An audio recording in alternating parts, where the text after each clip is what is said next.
G-Sauce, Gavin here. Today I top 8'd the case tournament at Top Table Gaming's in Cleveland. There was about, I think, 30 to 40 people. There were 6 rounds. Very, very nicely ran event. I really enjoyed myself. And I played Mitsurugi, so let's hop right into it. I played this deck for a couple reasons. It just feels like it can push the best through so much, right? Like when you get Charmead and stuff, like you still have like options. Even though Droll hurts this deck a lot, you can still basically play around Droll like it's nothing. Detonator on the Droll, still very good. Here are the 6 Ryzeal names, like 6 Ryzeal starters. These do full combo by themselves. Very, very good. Ice helps you play around Droll. X can like break any board. These cards are fantastic and really help you play into the mirror. And then we have Star and Node. These are the engine requirements. I was not playing Star for YCS Providence, but I eventually moved to it. I saw the winning list. And I like the fact that Star... So Star isn't the best in the hand. Star is technically like a soft garnet. But it allows you to do like better combos to play around Nib. Nib is everywhere. I don't think a Nib resolved against me once today. This deck just plays around it very, very well. And it just lets you just make Detonator live. So if you open up Ice plus any of the other starters, you can just do this combo where you're protected through like a Nib, like super, super early, like on like summon 4. It's crazy. And like you can just play through so much. That's all the Ryzeal names. Next are the Mitsurugis. These new cards are insane. So basically, Habakiri is like the reason why you play these, and Mirakumo is what you're trying to get to. So Habakiri basically just says E-Telly for any of the names, right? You're usually going for Saji. Once you go for Saji, it allows you just to grab the ritual spell, and since he stays in hand, you can just get all of them out of your deck. It's kind of like if you played Edison, like the frog cards, where you basically just thin out of all of them on turn 1, and like you're going to be top decking good cards. You're going to be drawing a lot in this deck, so it allows you to just draw into all your good cards. And this engine's fantastic.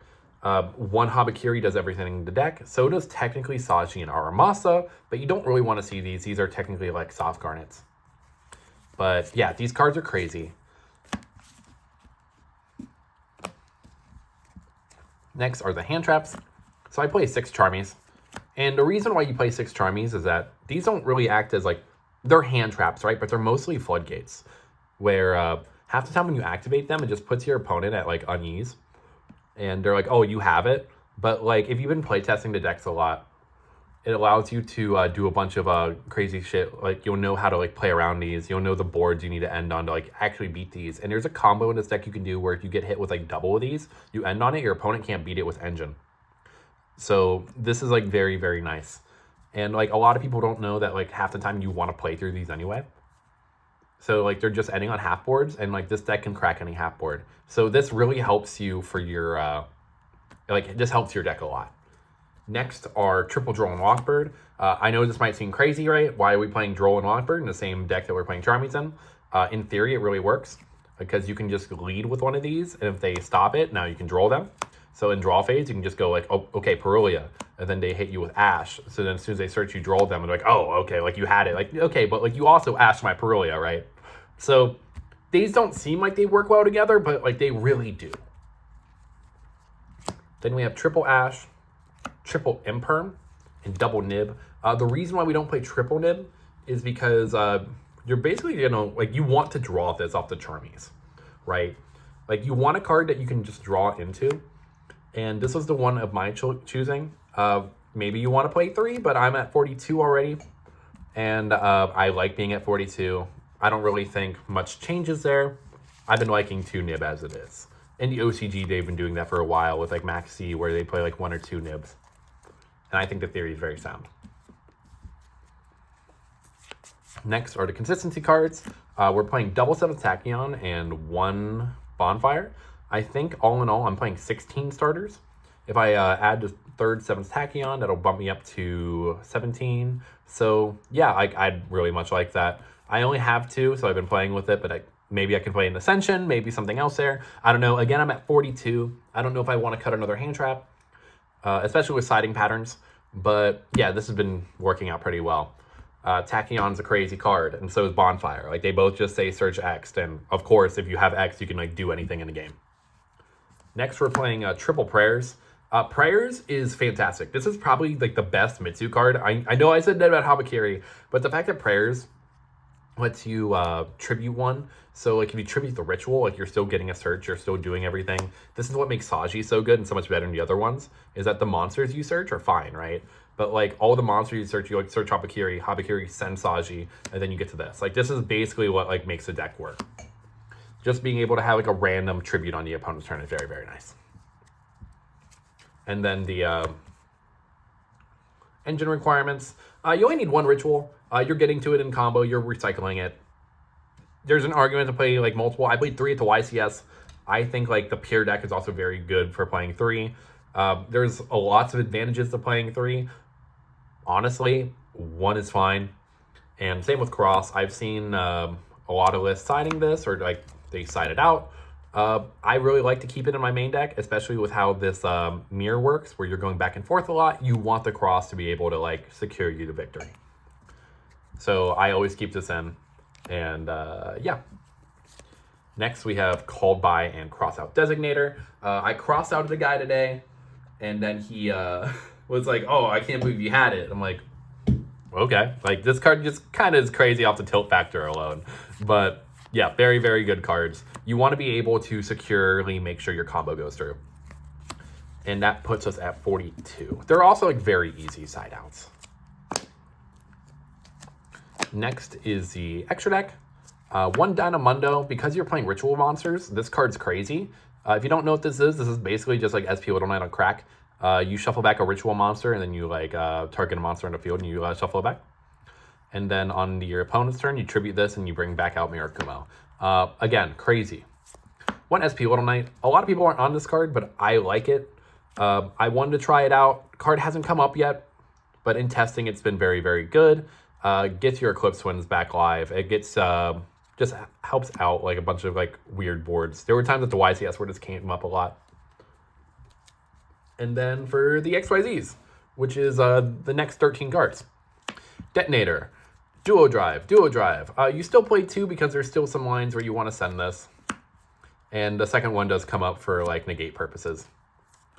Double Eclipse Twins. Again, you want to play 2 mostly for the fact that it like helps you get back into the game, and you want to use the first one most of the time in your opening combo.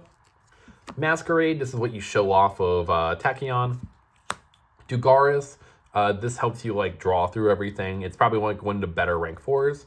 Evaswarm Ouroboros. There's a combo with this, but I found out that there's kind of a better combo that you want to be going for with this. You just are like weaker in a lot of things when you have this on board. I don't know how to describe it, but like I don't really like the line that like goes through with this. 1 Fimps. This card's ridiculous. You only really go into it when you don't have everything, but like basically being able to like use your Ryzeal package as a way to get into this is like nuts. Also, 1 Ice and 1 Habakiri basically does Evil Swarm Rip for 2. So in case you want to know that, there you go. 1 Exciton Knight. This card's really good at breaking boards. Sometimes it just feels more correct to make Detonator, but you don't always have 2 Ryzeals. Baguska. If you know, you know. This card is insane. If you know what I'm talking about, I'll keep it there. If you know the combos with this card, I'll keep it there. Card is ridiculous. That's all the rank 4s. Dragluxion. This lets you search Tachyon in the middle of your Mitsu combo. And then Aggregator, just as a negate. I do not play the guy that you can rank this into. I just don't think it's needed. Dragluxion doesn't really come up that much. But in case you need it, you can always get into it. Next are the side deck cards. Triple Ansia, you just want to stop your Malice opponents. Triple Meows, this card is ridiculous. It's pretty good into Malice. It's pretty good into pure Mitsu if you're going second. You just do it on your turn. Ridiculous. This is something I was trying out today. I was trying out Bestials. Bestials are very strong into the format if you know where to hit it. It's very good into the mirror. Not a lot of people are siding specifically for the Mitsu mirror going second. This helps fix that issue. Another thing with it is that's really good into the rest of the format that's underneath. So everything that's like underneath, like Ryzeal and underneath Malice, these cards are fantastic against. One triple attack talents for going first. This was something I was having an issue with, just my side patterns with it. Talents just makes the side patterns harder, but this card is ridiculous. Like, I'll just show you the rest. These are the rest of the going first cards. So like if you go first, if you see like any one of these and your opponent tries to play it, like they lose, I'm sorry. Like this is why you kind of also want to play 6 Charmies, because you just side them out. Some people like to keep them in because of the one cross out. I'm gonna be real, you don't need that when you have these. Because sometimes just a detonator and a strike or a detonator and a judgment is very good. And just wins you the game by itself. A lot of people are also... this also helps you play around Droll, by the way. Like, just having, like, any one of these, because then you get Drolled. You just aim on a detonator to that. Again, fantastic. There's a bunch of, like, other just crazy things I see people playing. I see people playing Harpies. I think Harpies is very good. I don't like the theory of, oh, if you draw it, you have to K them. I mean, that's very good. I just don't think you opening playable and then having that is, like, a very good way to go with a side card. Like, I also just, like, tell my opponent no.